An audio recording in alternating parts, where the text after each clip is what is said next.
Wolf tones on your cello, part 2. Now the whole subject of this video is to help you locate where your wolf tone is coming from. Now I talked about in the prior video that it comes in this general region, and you want to be able to find where that is on your cello.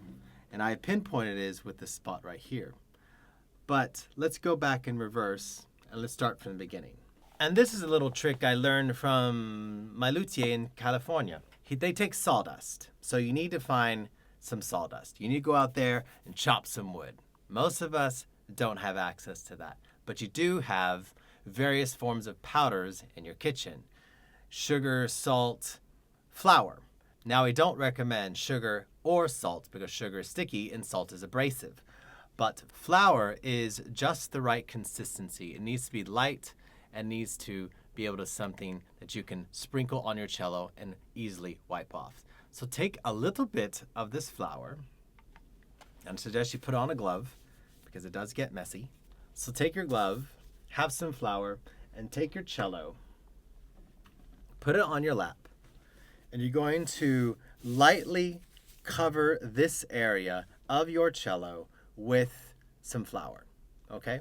Lightly cover, don't have to put too much. The lighter the better. So, right. I did this earlier today, and I was very heavy on my flour input. So I'm trying this with, there you go. There is my flour, maybe just a little bit more. Nice sprinkle. A light, and it's good not to touch it.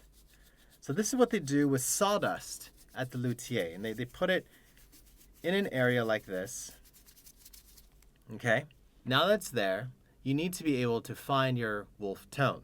In the video prior to this, I discovered my wolf tone was on the F sharp, both on the D string and especially up in fourth position on the G string. So I've now discovered the note. I'm going to locate the place where it is most effective to put my resonator, which I will talk about at the end of this video and in the next video, part 3.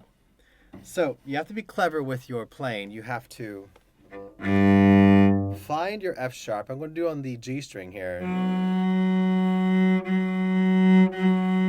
Once you find it perfectly with your tuner on your stand, you're going to see the flower become displaced. And where it starts to move away from is where it is most vibrating, and thus it'll be most effective to place your resonator.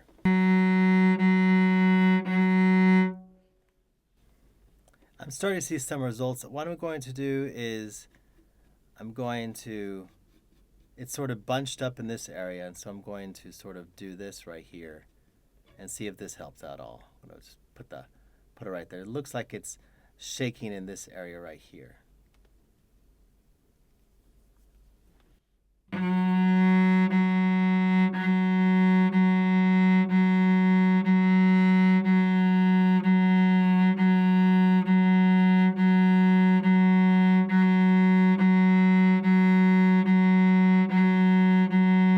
You see how it's moving away from this area? Because that's where it's vibrating the most.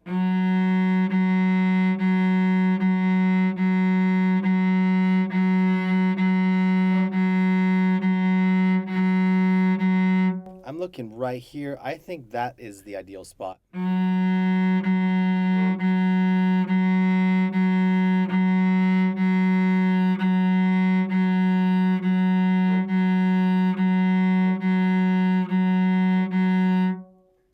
I'm thinking that spot right about here is where the resonator should center.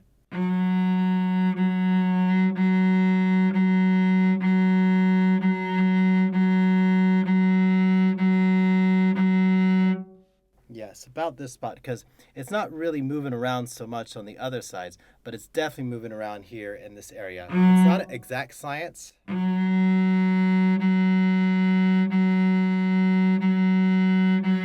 But the granules are really jumping around right here in this area right here. I'm going to clean that off.